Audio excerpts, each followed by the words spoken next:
Welcome, everyone. This is turning your immutable laws into compelling stories, and this is a bonus clinic. And it's for the How to Hire the Best workshop. One of the big things that I have heard in terms of feedback since my book came out is that really clarifying your immutable laws makes such a difference in the hiring practice. So when you're hiring someone and you are looking for an A player, you know to look for someone who's a motivated go-getter, and that's a big part of the hiring process, but it doesn't do you any good if you hire a motivated go-getter who's not a good fit with your values. That can really be a mess in your business. So the motivated go-getter part is a key piece to the hiring process, as is your immutable laws. And a lot of times when I talk to my clients and I say, well, you're getting ready to hire, do you have your immutable laws articulated? And everyone says, yeah, I've started listing them out and I've got them on this list, this piece of paper, this nice little piece of paper, it's great. And so that's where the immutable laws tend to reside, is on a list on our computer somewhere or on a piece of paper. And we might talk about them in the hiring process, but they don't ever really come to life in our business. And the immutable laws are so much a part of who we are. I know they're playing out in your business, but they're probably not playing out as intentionally as you could have them playing out. And so turning them into stories really helps to breathe life into those immutable laws. And you can use them as better filters in the hiring process, and I'll show you what I mean by that in a little bit. But also you can use them every single day as part of your team building and culture building in your business to really create an experience for your team and your clients, your customers, so that they feel your immutable laws in action every single day. So I want to start us off with a story, and I'll tell you the story of one of my immutable laws. So years ago, I was at a retreat with Donna Lyons and Mike McCallowitz and Rodrigo. Many of you know those folks. And we were taking a break, and I was on a walk with Donna Lyons, and we were in this Denver suburb neighborhood, and we were walking, and I remember we were going up and down these streets, and there were hills, and I was like breathless because I was going, the altitude and climbing these hills. And Donna was asking, well, we've been talking about business, how's your life going? And I said, things are going great, but I've got this thing coming up next week and I'm really stressed about it. And it's such a little thing, but I'm stressed. And she says, well, what is it?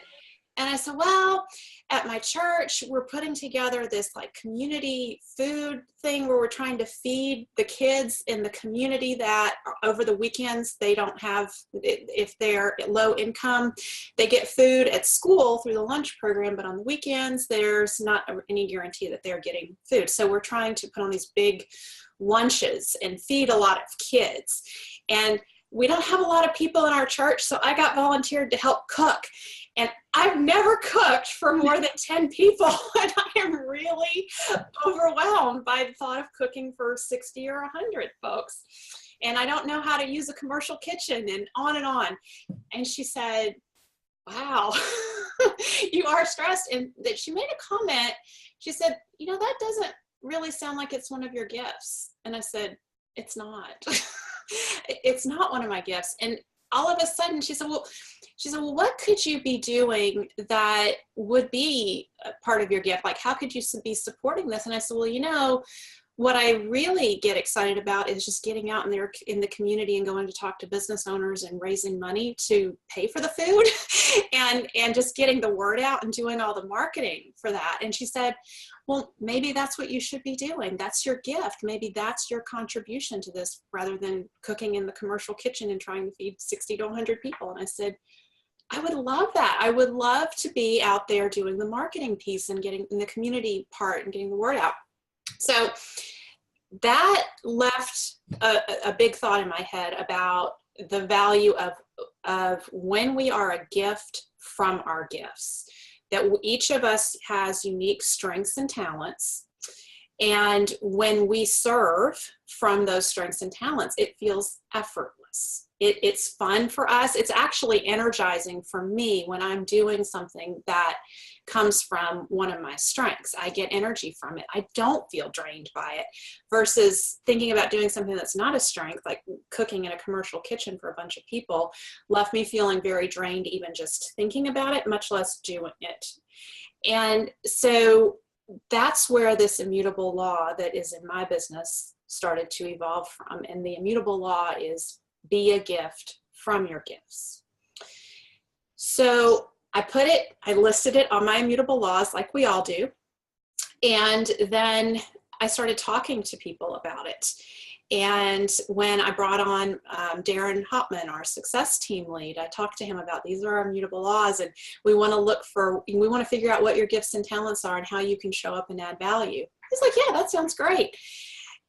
But that just sat there kind of like an immutable law, and it was really nothing was being done with it. And fast forward to this summer, when one of my clients said to me, Sabrina, it would really be great if you would create some sort of program to support business owners with key team members of their team, and help translate all this stuff that you're teaching us about leadership, get some of these key team members understanding that. And that's where the Leadership Bootcamp program started to evolve, was that idea. And in that program, I took this one immutable law, be a gift from your gift, and I wove it throughout that program. And so participants who were in that program learned all about their own unique strengths and how they can show up and add value in the business that they're working in by working from their strengths. And they got very focused on what am I doing that's not aligned with my strengths, and how can I get support around that? And what am I doing that is my strength, and what are the opportunities for me to add value? And this be a gift from your gifts became part of the secret mission that each of those participants was given to go out and do each week. Show up as a gift in the business, figure out how they could bring their strengths to play and do something that needed to be done in the business. When that started happening, that's when I started getting feedback from the participants and the business owners that this program was, the value of it was invaluable, it's priceless, it was so eye-opening. It was really incredible feedback, and it was all because everyone going through that program was learning how to be a gift from their gifts. So that is my story to this date of this particular immutable law. And when Ingrid and Vanessa, who are here with us today, worked with me this summer around, summer into fall, late fall, winter, around their hiring process. And they said, we've got our immutable laws, but how do we take these and how do we turn these into filters so that we can use them when we're hiring? And I said, well, one of the ways that you do that is by telling stories about your immutable laws. And so Ingrid and Vanessa don't do anything halfway. They go gung-ho. They're A players all the way. And they went off and took that as an assignment and took every one of their immutable laws and turned them into these really phenomenal stories, and came back. And then they wanted to know, well, what do we do when we tell these stories? How do we use them as filters? And so what I want you to know is when you have your immutable laws turned into stories and you're interviewing someone, you want to be face-to-face. You don't want to do a phone interview when you're doing the immutable laws portion. You want to be over video or ideally in the room. And you want to be watching their reaction to your story. And you want to watch the body language. Are they leaning forward? Are they nodding along? Are they smiling? Is there some indication in their body language that they are connecting with the values that you are describing? If you see them sitting back, doing this, closed, crossing legs, the closed body language, that's a sign that they are not connecting with the story that you're telling. And as you tell stories, and you might have noticed this as I was talking to you about the Be a Gift from Your Gift story, that you probably started thinking about some of your own examples in your head of how you could relate to the story that I was sharing. And so when you're interviewing an applicant after you tell your story, you'd be quiet and ask them, how do they relate to that story that you just shared? If they're staring at you like deer in the headlights, that is not a good sign, because that means there's no connection. They did not connect with that story. They did not connect with that immutable law. So you want to hear from them some way that they connected with that immutable law, some story of their own that they can tell, whether it's from a previous job or their personal life experience in some way that they can connect with it. So at this point, I'd like to invite Ingrid and Vanessa. You guys have, and I said, just please, you have so many wonderful stories. You're going to have to just pick one. Pick one of your immutable laws and share the story of it with us as an example. First, Vanessa? Yep. I've got to get you unmuted. There you go. All right. We were just having a quick internal conversation about who was going first. We're Rochambeau. We're going to wrestle, you know. We're really far away from each other right now. So the one that I picked, the story that I always tell that goes with it is actually from my grandfather's funeral.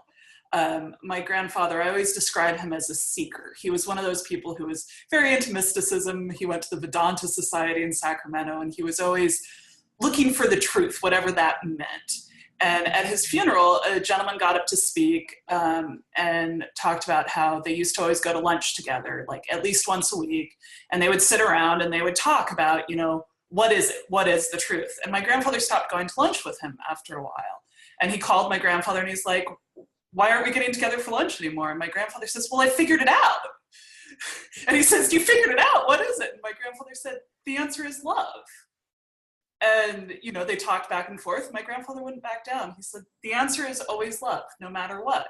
And when we were putting together this immutable law and we were talking about it back and forth, it landed in my brain and I just said, the answer is love. It just is. So the immutable law, and I'm just going to read it because that's the easiest way for me to explain it, is whatever else is going on, we acknowledge and trust that we have each other's best interests, including health, happiness, and sanity, held in top priority at all times. We take it slowly, let each other earn our trust. We each serve polymath, and polymath takes care of us in turn. We place the interest of the group over our personal interests in the moment, knowing that this serves each of us more fully in the long term. And the reality is that we spend more time of our waking hours at work with our colleagues and the business than we do with our family. If we don't take care of each other and we don't love each other, what's the point? So. That is beautiful. And so do you all hear the difference from hearing the immutable law description read, which it's a great description of that immutable law, versus hearing the story of how that immutable law came to be and why it's important and why it matters? That speaks, that just really fleshes out that immutable law and tells someone, this is what Ingrid and Vanessa are about. This is what it's going to be like to work here. Is this the right environment for me? Vanessa or Ingrid, you have one that you want to share? You made me pick one. Always one with Dr. One. Pick your favorite child, go. I know. Well, before I dive into that, I just want to say the story that you shared, Sabrina, Be a Gift from Your Gifts, as far as, you know, having things resonate. I wrote it on a Post-it note as you were talking and stuck it on the wall next to me. So it resonated with me. And I was thinking as you were talking about it, about what are my gifts in that situation? What would I be doing? You know, because going out and doing the marketing thing, particularly asking people for money, is not my gift.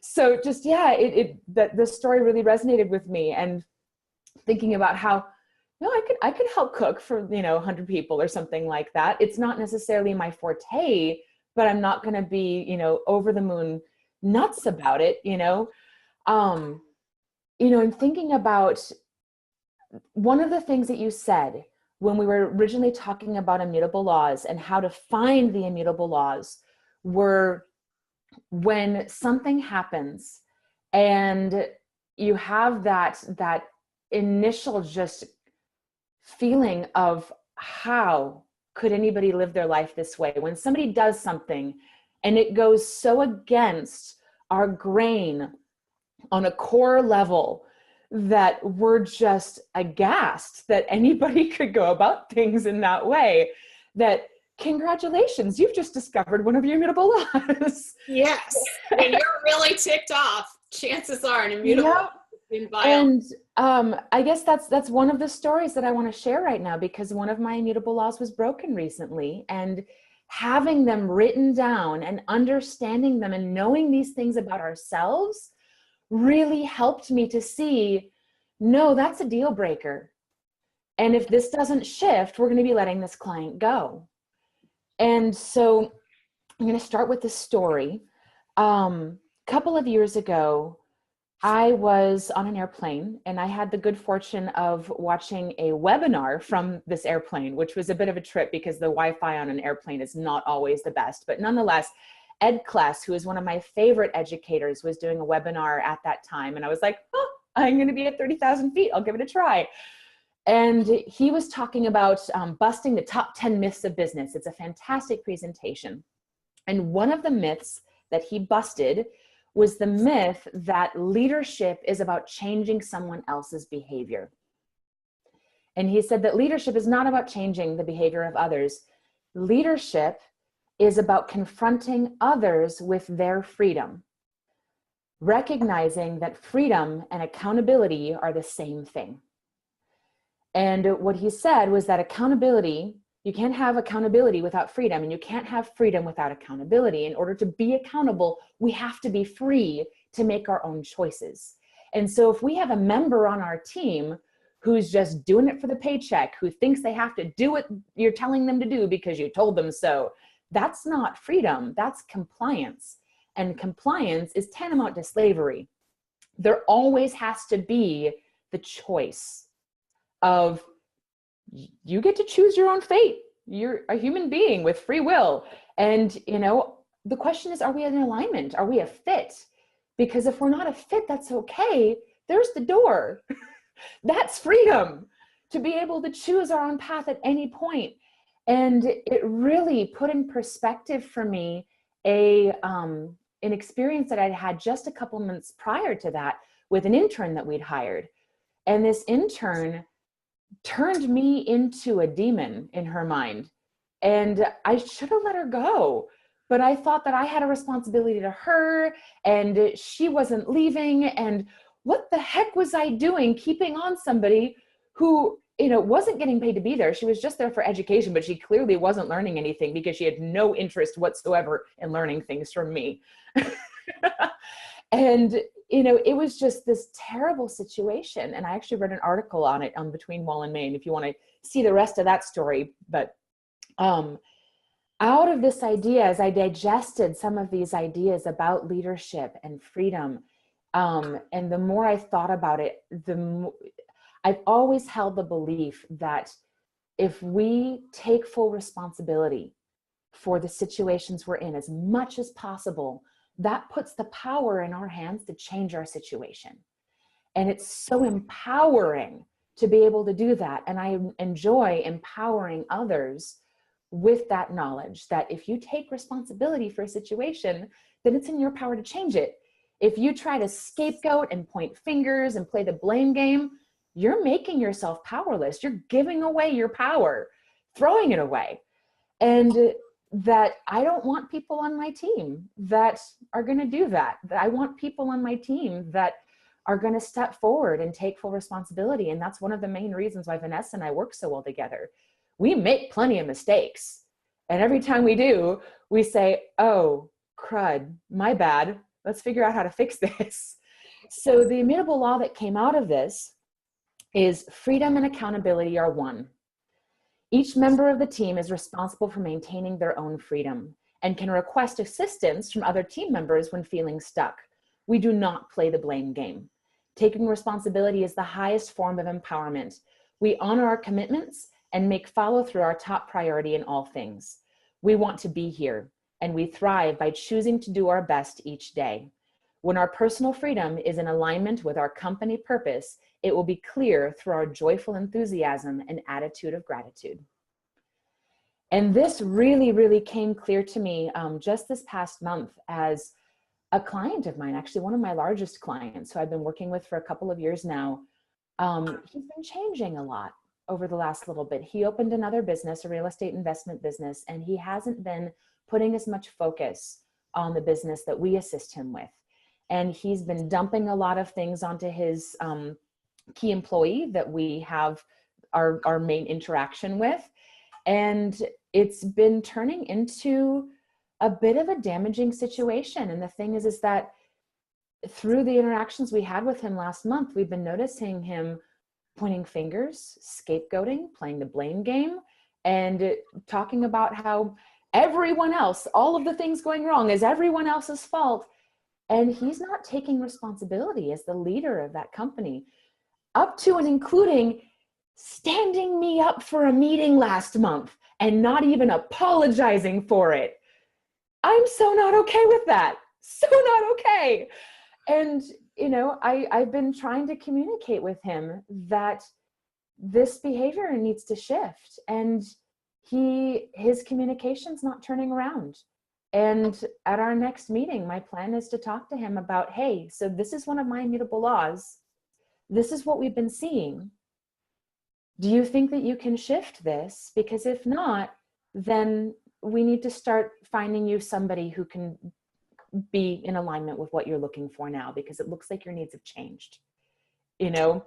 Yeah, our immutable laws, once we know what they are, it becomes crystal clear a lot of situations that we can find ourselves in with clients, with employees, that those situations feel really yucky. And sometimes we can't put our finger on why do I feel so yucky in this situation. But once we have those immutable laws articulated, we're able to see it.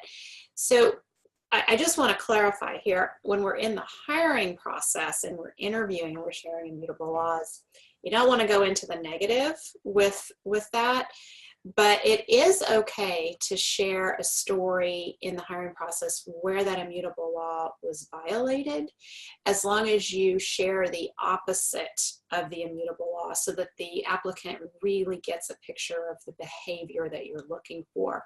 So for Ingrid, for you, when the point where you summarized, this is the immutable law, you told the story and then you summarized it. If you were interviewing, that would be the point to turn it over to the applicant and say, how do you relate to this? Yeah. And I would be looking for that applicant to go, oh my gosh, that is a breath of fresh air compared to that last place I worked. I'm so relieved to hear you say blah, blah, blah, because that I really want the opportunity to be responsible and not have to clean up other people's messes. And I love that brings freedom. That's exciting to me, something where they can elaborate and relate to it. So Ingrid and Vanessa have these immutable laws developed into stories. I think you have 7 or 8 stories around your immutable laws. And then you guys ran into Hope at some point and shared some of your stories with Hope. And Hope came to one of our mastermind meetings and says, how come Ingrid and Vanessa have these great immutable law stories? I would really like that too. Can you help? Can we do that? And that's where this idea for this clinic came into being. So Hope is our honored guest today, and you're going to get to watch me coach Hope into taking one of her immutable laws and turning it into a compelling story. And then after Hope is in the hot seat, then we're going to go into breakout rooms. It looks to me like we have 6 people on the call, so there'll be 3 people in each breakout room, and each of you is going to get a turn at sharing an immutable law and sharing a story around the immutable law. So we're going to start with Hope, though, first. Hope, welcome. Thank you. Can you, just by way of intro here, can you tell us the name of your business, where you're located, and then your immutable law? Okay, I'm a CPA. The firm I work with is Ballard Surratt & Company. We are located just in the very central part of North Carolina, and I shared earlier, we have 65 degrees today. However, for 2 weeks prior to this, we were below zero, and very unusual. The water's just running all over the city because, you know, ground temperatures usually do not get that cold here. We have a lot of frozen water lines that are now unfrozen and flowing freely. Go ahead. What a mess. Yeah. So you guys can see, I'm so glad you let Ingrid and Vanessa go first, because you can see this is where we want to be with our immutable laws, because they can articulate them very well. I happen to think our immutable laws come from a part of our brain that makes it difficult to articulate them. The stories really help because they don't connect necessarily in the same place. The immutable law I want to talk about today is, in one word, is invest. But it's really invest with the intention to increase capital. And I look at capital as being the collective outcome of resources invested over time. And it's, you know, I feel like we need to strive to utilize resources in such a way that you improve or increase rather than decrease in value. With many things in life, there exists like this invisible line of equilibrium or balance. And when we are successfully investing our resources, we move above this visible line, and we experience degrees of harmony.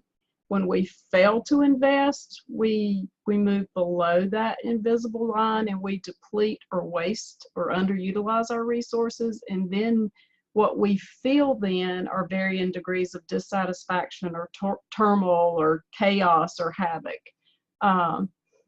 And if you're okay with it, I'll just move right into the story of how I kind of discovered this. So basically, it's been over 20 years ago, but I had basically come out of a failed marriage and was completely comfortable accepting the fact that in some way I'm 50% responsible for this. I'm half responsible. What I was not okay with was wasting those mistakes. I did not want to waste my mistakes. I wanted to invest my mistakes and learn. I didn't want to repeat them. You know, I wanted to have healthy relationships, and I wanted to build a good, you know, household for my daughter. And during that time, I ran across Stephen Covey's metaphor, and what he used the metaphor of an emotional bank account. And he said that emotional bank accounts exist in all interpersonal relationships. And he said you start with that neutral balance, which is kind of my, you know, equilibrium. And he explained that, you know, you make deposits or withdrawals into that emotional bank account. And, you know, if you're offering understanding or keeping commitments or being kind or giving a genuine apology, you're making deposits into that emotional bank account. And for me, that flows up into the harmony area. And if you're breaking commitments or not listening. I'm going to pause you just a second. Okay. All right. That thought. I want to check in with the rest of you because I'm watching body language as Hope is talking, and there's some interesting body language going on. So from what Hope has shared so far, what's really resonated or what's popped out at you? Uh-oh. I make a lot of mistakes. Wait, hang on, Brendan. I'm letting Ingrid talk and then you. Go ahead, Ingrid. So I just finished reading 7 Habits of Highly Effective People. So I know exactly what you're talking about, Hope. Yeah. And as you were talking, I was going through stories in my mind of living some similar things. And yeah, it was very much resonating with me. So there were a lot of hits, like emotional hits for you. Oh, yeah. In action. Okay, good. Thanks, Ingrid. Brendan. I make a lot of mistakes, so I was just excited that I can look at them as investments. Yeah. That's the one that really jumped out at me. I was like, not okay with wasting mistakes. I could invest those. That's pretty cool. Mm-hmm. All right. Vanessa, how about you? Hang on, let me get you off mute. We keep doing that. I unmute me and then you unmute me. You are now speaking. Well, there were two things. I love the idea of not wasting mistakes, and I'm one of those people. I don't believe in regret. Regret isn't a thing because it serves no purpose. You can't undo it. But also when you were talking, one of the things that I think is adorable about the immutable law is you are so a CPA. Best. Financial. Thank you. You're like talking about investing and return on investment. I'm like, oh my God, you're a CPA. Okay, thank you. Ginny, Brian, do you want to add anything? Well, for me, it was just, she like summed up exactly what happened with my first marriage. It was exactly, she said exactly how I felt. Exactly. And then resonated. Since remarried, and that we've had so many conversations. He had been previously married and I had been previously married. And that is exactly what we've talked about. Our whole relationship has been, we want to invest the experiences that we had with our non-satisfactory partners and make this satisfactory. So it was exactly, you're like my little twin mind meld there. Hope and I are on the same. Brian, do you want to add anything? For me, the emotional bank account, I've heard that metaphor before, but had kind of forgotten about it. But that was the part that really resonated to me. Sorry, we got our phone ringing. Oh, that's you guys. I was like, who do I need to mute? Okay. Yeah, that was something, like I said, I'd heard that before, but it kind of re-resonated with me. And I was thinking about both in terms of employees and patients of ours, that I need to make sure that I'm investing in their emotional bank accounts if I'm going to expect returns on that. And that's not something that I had thought of in that context before. Awesome. Okay, good. Thanks. All right. So Hope, let me unmute. I got it. You're off mute. Okay. So just from the little bit of feedback here and the resonance that you've experienced, what's standing out to you so far? Well, you know, I'm an emotional person. I'm going to try, tears. Because, gosh, I don't tell that story. I've rarely told that story. And yeah, I realized how many lost opportunities for connection, on that. So yeah, sorry guys. I'm just, emotional person. So yeah, it was nice to know it resonated, and that that you can determine if people are on the same page with you, if that resonates with them. So this is really important when we're telling immutable law stories. A lot of times we're telling very sensitive things. And I noticed this in myself, even as I was sharing the story with you guys, is the nervousness about sharing something very personal gets us going. And sometimes we don't stop. And we need to stop and give the other people the chance to respond so that connection can happen. Because loyalty, you want to build a loyal team and you want top clients, customers who are loyal to you. The storytelling, the back and forth exchange that happens when we share stories and they resonate and we build on each other's experience and we mirror back those immutable laws, that builds trust. It furthers the relationships, and that is the foundation of loyalty. So one thing I want you all to be really tuning into is what the emotional reactions that people are having as you're sharing your immutable laws stories and letting that connection happen. Okay, so Hope, continue. I know I interrupted you for the brief moment. Yeah. That's completely fine. You guys will enjoy this because I kind of took it out. I used the term "don't waste your mistakes," which is not original to me. I definitely have heard that somewhere. My original, and you can feel free to reuse it, is "own up when you screw up." So it is, it's like, and I heard this in Ingrid, something she said too about, that is part of it. So we use different words to articulate that deep meaning, but I think that that probably appears in some way in a lot of people's immutable laws.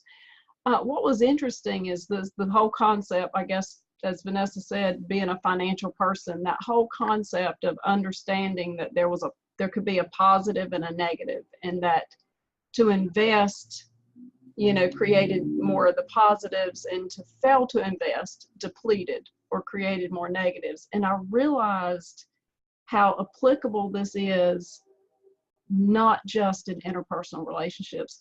This is so, not just in financial assets. This is so applicable in so many things we do. We have so many investable resources. We have our time, we have our energy, we have our skill, we have, our thoughts, our words, our actions. I mean, geez, we have so many resources, and we have so many abilities to create capital, whether it's those financial resources, intellectual, spiritual, environmental. I mean, we have occupational capital. I mean, if you invest them, you can create so much capital just outside the interpersonal or social relationships that Covey, speaks to. So I think that once people grasp, go ahead. I'm going to interrupt you there. So at that point, if you're talking to your team members and you're sharing this, you've gone into teaching and lecture. And so take it from the intellectual back to how do you relate to it? So there's nothing wrong with the teaching part and describing what you just described, but then follow it up very quickly with how you relate to it. Otherwise, you will lose the connection with people. Okay. So I started to realize how many times I said, that was a waste of time. That drained all my energy. They sucked all the life out of me. I don't want to do that again. I started being aware of how many times I said those things and how many times I heard other people say those things.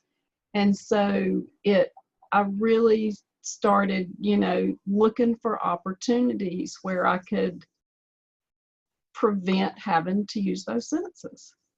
How could I, invest, how could I use this concept of investing to maybe measure? And, finances are easy to measure, but I feel like individually we have to develop that sense of when we're in the negative and when we're in the positive. And it, it seems to permeate, a lot of different things. So I think I began to realize, how often I use that and really use that as a goal or a standard or a direction to move toward, not having to say that was a waste of time, that drained me, or I don't want to do business with somebody like that again, and invest from there. Okay. Thank you, Hope. So how was it for you to share that? The difficult part for me is again, and I struggle with this, was articulating it, because until I had to truly prepare for this, I didn't go, I mean, you have to say it 500 ways to yourself to get that one that is like, yeah, that's it. That's what connects to the feeling. Those are the words that connect to what I'm really feeling. So I think it's a hard exercise. I admire Ingrid and Vanessa because I can't imagine how much time it really took to do that. It's hard work, because just any words or any definition don't do it. You really have to find the words, the stories, that connect with the emotion. And let me separate out two parts of this process for you guys, because there is the discovery of the immutable law and the key phrases that you want to use. That part takes a lot of time to get those words right. The immutable laws that I've been honing and refining now, I think 4 or 5 years. And they were very rough when I first started out. And we actually have a document in the How to Hire the Best online clinic that has different clients' immutable laws. And they're purposely in different stages of development. Some of them are just like, we brainstormed them and threw them up on a board and here you go. And some of them, there's mine in there. And then we have a couple of clients like Chuck. I think he's worked on his for quite some time. And so that you can see the evolution. So you don't feel that need for them to be just perfect. And then there's the part of the stories. And when you tell a story, you want to have a beginning, a middle, and an end. You want the emotional connection in the story. So that part about how did you discover the immutable law is very relatable because it puts you in that vulnerable position. And that's where we connect with people when we're vulnerable. Brendan said, hope I've made a lot of mistakes. That resonated. So that beginning part, before we had that immutable law really clear, is going to be very compelling to the people that we're talking to. The middle is, the like, hallelujah, I've got an immutable law here. That part, where you say, this is it. This really means a lot to me. And then there's the ending part about how embracing that immutable law is transforming you or transforming the business, how it's showing up and playing out. And our comfort zone is going to be to talk about how it plays out in the business, because especially in an interview process. And I want to encourage you to be mindful of also sharing how it plays out on the personal side, because if you're hiring, these are team members, okay? A players hang together, and you want to connect personally with the person that you're thinking about hiring, because you're going to be, like I think Hope said, somebody said it, you work with these people more times than, or more hours in a day than you're with your own family sometimes. So you want to make sure that that connection is there. So the beginning, the emotional vulnerability side, the middle where you say, this is the immutable law, I'm so excited, I'm proud of it. And then the ending is, and this is how it's continuing to transform me, by embracing this immutable law. And then you want to be able to turn it over gracefully to the person in front of you and say, how do you connect with that? Does this, what did you relate to in this story? You want to have some sort of question that turns it from the story that you just told to how does it connect? So those of you who are listening to Hope's story, I want to give you one more chance to give her some feedback before we move into the breakout session. Anybody, if you're on mute, just raise your hand and we'll be sure to get you off mute. I just unmuted myself. Hope, my brain is going crazy and I think I might have to write an article about your immutable law. Is that okay? I think you're doing a great job as far as, starting to articulate these things and starting with the story. One of the things that Vanessa and I did that really helped us to gel some of these ideas in our minds is we wrote it all down. We wrote down a whole bunch of just crazy disparate ideas of like, these things are important to us. And then we basically on, computer, not physically, but, for some people, it could be even easier to do it physically with paper. I've heard that songwriters do this. They'll write down a bunch of words or lines that stick out to them, and then they'll chop them up, like take a scissors and cut the paper up and rearrange them, and lo and behold, you've got song lyrics. But we basically did that with these ideas for our immutable laws. We figured out, what were things that really stood out to us that were important, and we arranged them in a document, and then we started putting like with like, and seeing how the ideas came together into a single idea that was kind of the headline for a bunch of, other ideas within that idea. And one of the things that you were talking about, as far as the emotional bank account goes, that I really liked and really got my mind going was you started talking about the interest. And I started thinking about the root of the word interest and how interest and interested, like we can have interest in a bank account and that's, payments that come out of nowhere that we didn't actually invest. It's free money for having money in something. And how that is in alignment with our interest level. How interested we are in something is our emotional interest rate. And thank you for that, because that idea just totally exploded in my brain. So as far as feedback, I think you're more articulate than you think you are, because this is the impact that you're having on people around you. Thank you. Thank you for that, Ingrid. Anybody else with some feedback for Hope? Ginny, it looked like you had something to say a minute ago. Nope. This is all new to Brian and I. We haven't, I mean, you've mentioned immutable laws, but so y'all are inspiring us. I have like 14 things right now that I'm like, God, I hate that when people are like that. So I'm gonna write those down. So we're already there, but we haven't actually done anything with immutable laws or anything like that. And I would agree with Ingrid that Hope, I think that you're much more articulate and relatable than you think you are. And I like it when you get a little teary, like that makes me like go, oh. So I teared up a little bit too, but there you go. Yeah. So when you start identifying your immutable laws, the process is to pay attention to what's made you proud recently in your business, where your heart just goes pitter patter because you're so proud of something that's happened. And it can be business or in your personal life. And see what comes up for you. And then also to think about what's ticked you off recently.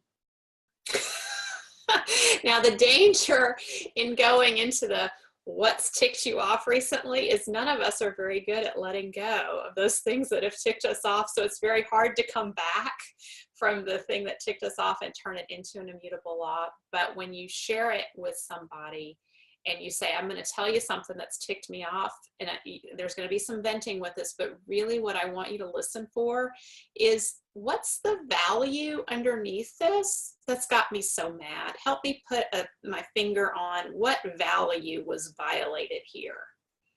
Because that's the moment of catharsis when someone says, yeah, that ticks you off because they violated XYZ, and that's important to you. And that's when we can finally go, yes, I've been heard. It feels good. Can I touch on that really quick, Sabrina? Yes. So what I was talking about earlier with the client that I'm going to be talking to him at the next meeting, that's the piece that really stands out, because that getting ticked off is the opposite side of the coin from investing in our mistakes and reflecting back at myself. Okay, where did I screw up here? And where I screwed up was I did not hold effective boundaries in the moment. And I realized after the fact that I put a whole bunch of work into something when I should have said, hey, that's scope creep and not okay. And that now I have an opportunity to come to the client within my immutable laws and confront him, recognizing that confrontation is a positive interaction with a momentary negative emotional response, and exercising that freedom and accountability are one. Recognizing that maybe we're not a great fit anymore. And that makes me feel awesome. Yeah. to do the hard thing, the right thing. This is a really good example, and I want you to pay attention to this when you're talking to your team members about immutable laws, and you're having to do a debrief with your team about something that's gone wrong with a client or customer. And you're saying, you know, this really, as the owner of this business, this really bothers me because it violates this immutable law. And then looking to how are we going to use our immutable laws to make this right? Because that's where the healing happens for all of us as human beings, is when we're able to operate from our immutable laws to fix the nasty situation that we're in. And it's an opportunity, once you've articulated your immutable laws and you've hopefully hired all team members who resonate with your immutable laws, they're going to be able to say, I have some ideas of how we fix this. And they will fall in line with the immutable laws. And that is another example of using stories day in and day out in your business around your immutable laws to really bring them to life in your business. Okay, so we're going to go into breakout sessions.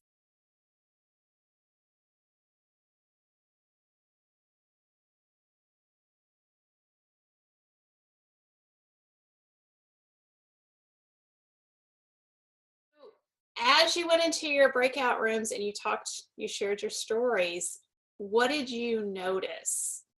One thing I noticed is it's truly how well you can identify when somebody talks about immutable law. I mean, it's almost like you immediately click once they start into it as, oh yeah, I've thought about that and that's important. I mean, there's different variations and different explanations, but I have this feeling that with any immutable law, people can identify with it, even if it's not one of their top. So yeah.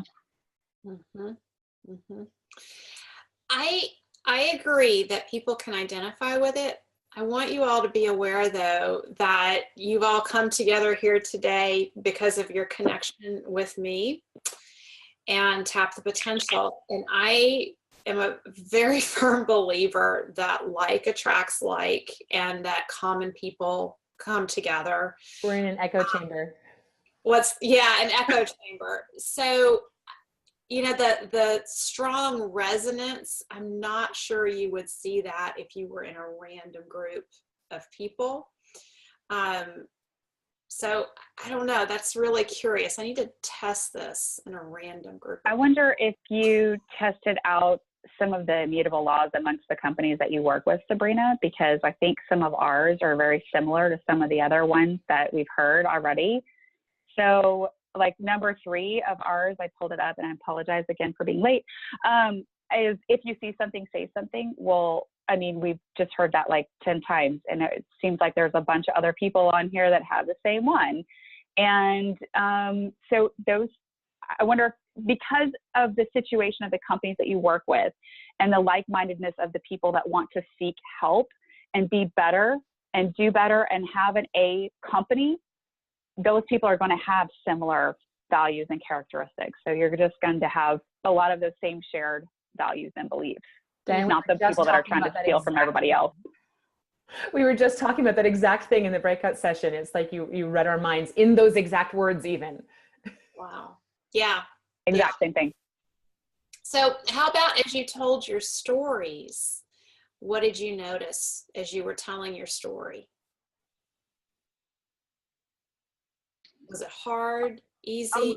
Well, I was going to say on the video, it's a lot easier when you see this.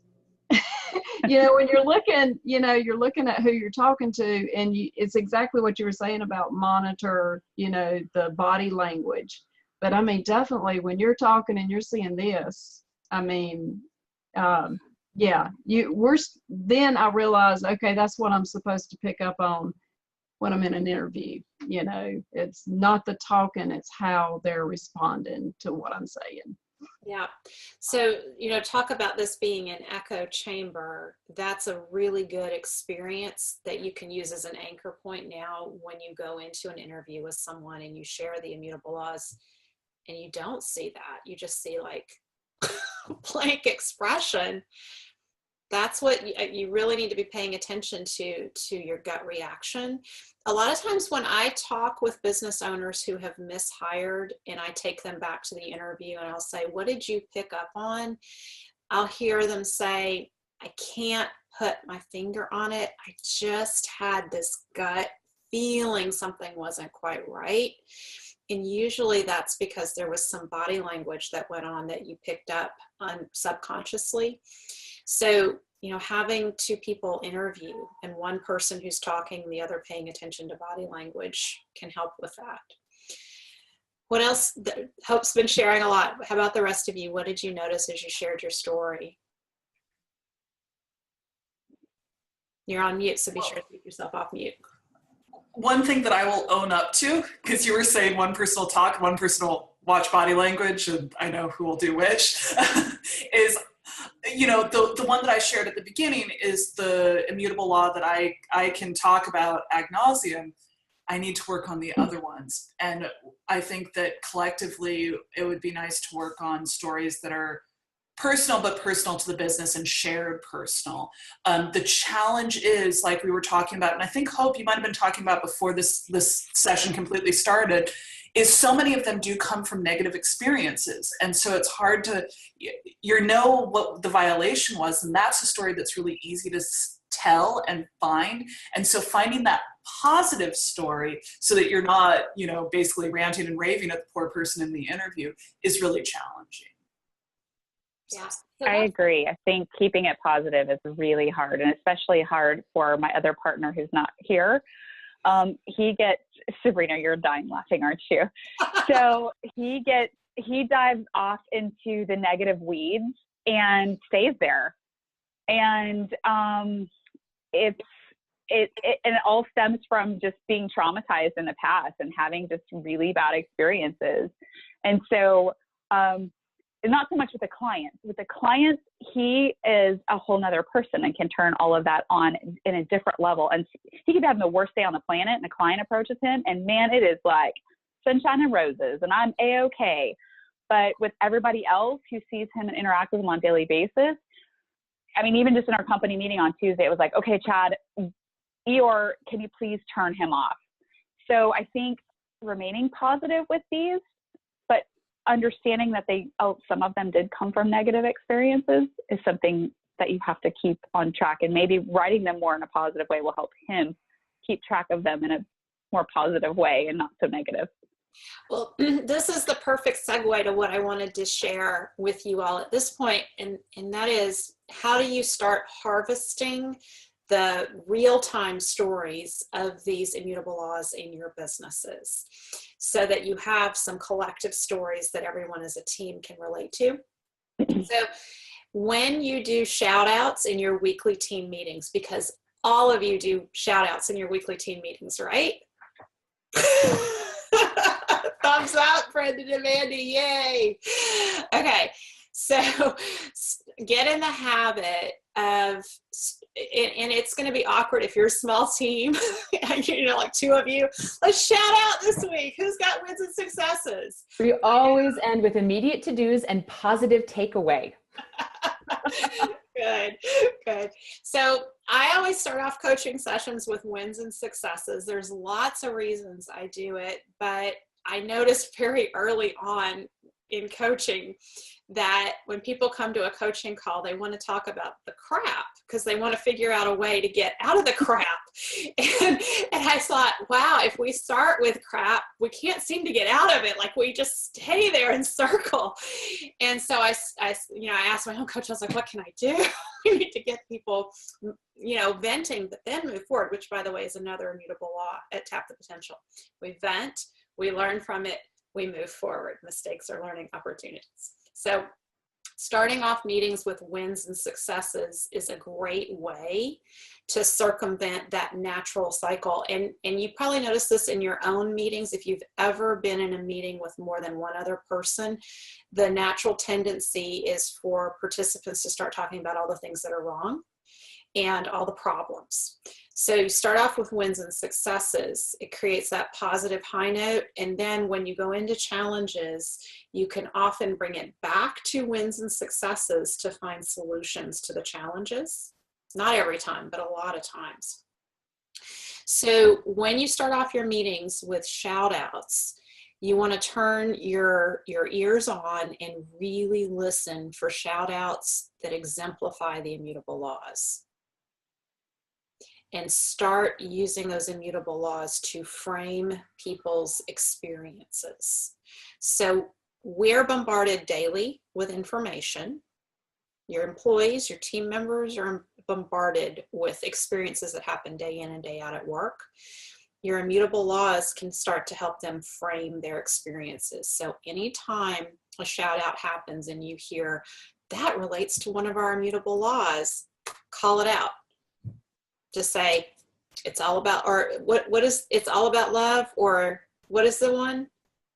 The answer is always love. The answer is always love. So Shout it out. The answer is always love. There we go. And then you ask for the next shout out. And it's not like a big hoopla about, oh, you did our immutable law, yay. It's just putting it into that context for people.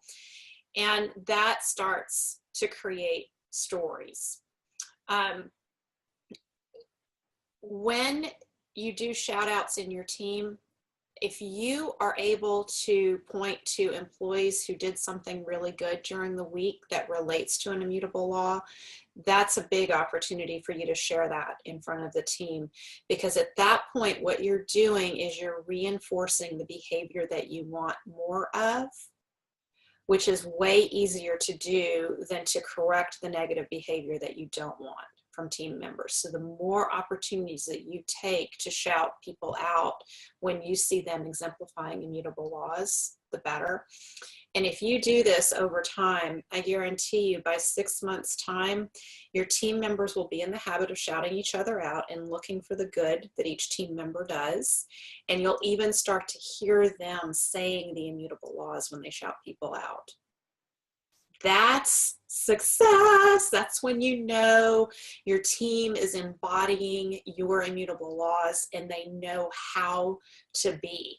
Because the ultimate beauty of the immutable laws is that if something happens in the business and you're not there and there's not a specific written policy, or someone can't remember the written policy of how to handle that situation, if the immutable laws, if they've embodied the immutable laws, they will ask themselves, if you've done good coaching with them, they'll say, what would Ingrid ask me at this moment? Or what would Hope ask me at this moment? Hope would say, how do you want to solve this? And then they'll think about the immutable law or something that pertains, and they will find a solution that is in alignment with the immutable laws. It may be different than what you would have done, but it might actually be better than what you would have come up with. So, questions about that before we close out? No. I have a, I guess, question and kind of partial reframing. As far as staying on the positive and like the not dwelling in the negative, I guess I'm trying to figure out where's the line. Because one of the things that I've noticed is, especially when we're telling stories, without conflict, there is no plot. And so I guess what I see as far as the immutable laws go is that the immutable laws are the cure. They're the resolution. They're the solution in the story. They're how we get out of conflict, and also how we avoid conflict to begin with. But without conflict, there wouldn't be a story. So how do where's the line? Does that make sense? Yeah, that's a really good question. The conflict happens in the middle of the story. You know, when you've read a page turner, what keeps you turning the pages is the conflict. And so you need to, if you're in the middle of the story too long, you need to bring it to the end of the story and you say, here's the learning, here's what we're doing different, here's the outcome, here's what's better. A good question. Any other questions? Diane, did you have a question? No, I'm okay. I'm just looking at ours. I think we could merge some of them together. I think you saw them and thought maybe it was a little too much. Yeah, so but that was Chad writing them, so but that's how it always starts, is we get a big long list and then we have to shrink them down. So a good rule of thumb is 5 immutable laws, because it's hard to remember more than that. 3 to 5 is good. I have 6. So we have 6, but then we have bullet points for number 6 underneath number 6. So yeah, I actually think there's a couple of these that could be merged together because they have similar things about it. They've talked about our clients and talk about incredible customer service. Well, that's number 1 and number 2. So a lot of them could go together because clients and customer service to us are kind of one and the same. If we don't have one, we don't have the other. Yeah. So what are you guys taking away from today? Go, Mandy.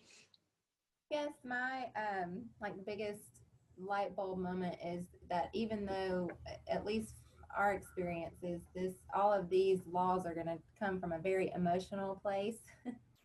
It, like, specifically for the hiring process, one of the things that I've always had a hard time translating to the employee is the heart of our business, which is what this is. And for me, it dawned on me that the immutable laws, I wrote it down, it's what is going to help me find balance between, you know, selling a job that somebody doesn't want to running them off.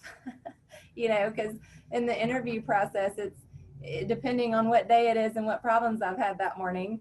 I could be like, oh, this is the best place to work and you'll love us, we're great, to this job is going to suck, it's hard, and you know, so, you know, and it's just, it's all emotional. And so having this gets your emotion down on paper, and it helps clarify what is important, and it helps you be able to tell that person that's looking at this job, like, okay, these are the duties, but this is how we're going to need you to go about those. Mm-hmm. Mm-hmm. Yeah, it is that balance. And it's also, these are the building blocks of the culture of your business. And it's going to be what helps someone know that they walked into your business and not Home Depot or some other generic business that they've stumbled into, that it will have a feeling because your immutable laws are alive in the business. Jenny, we have a call on you. What are you taking away? Well, I just had to laugh because Home Depot is literally right next door to our business. So hopefully no one's going to walk into our therapy clinic and think it's Home Depot. But I don't know, I'm kind of excited. I think what I've taken away most of all is just, I think that I have all these like locked up in my head and my heart, and that, you know, I know them to be true for myself, but I haven't sat down and articulated them, and Brian and I haven't sat down and said, okay, you know, what's this for you, and what's this for me, and what's this for our business? We haven't done any of that. We're mostly worried about paying the bills. So I think we're both at a point now where we can kind of start looking towards this and like you said, creating this culture. And as it's giving us a little bit of angst considering trying to hire somebody. We've done a few interviews with people randomly, and we're like, how do we pick the right one? So this has been really helpful. So I think if the thing that I'm taking away is some excitement for developing these and really kind of getting them down so that it's like there and tangible. It also makes your business a lot more sticky for your ideal patients. When you have that real clear culture and everything that you're doing and you're intentionally putting it out there, like social media, everything is consistent. It builds the branding and helps people really relate to the business and to you all as people. Sure. Hope, what are you taking away? Well, you know, one of my immutable laws is evolve, and I don't give and I was talking about that from the human perspective. We all need to evolve. You know, our businesses need to evolve. Our immutable laws are going to have to evolve. What we start with, you know, isn't going to be the end product, and that we're every one of us in a different state of that evolution of these immutable laws. And I think you even said, you know, yours really have morphed and changed and been tweaked a little bit, you know, over time. So yep, absolutely.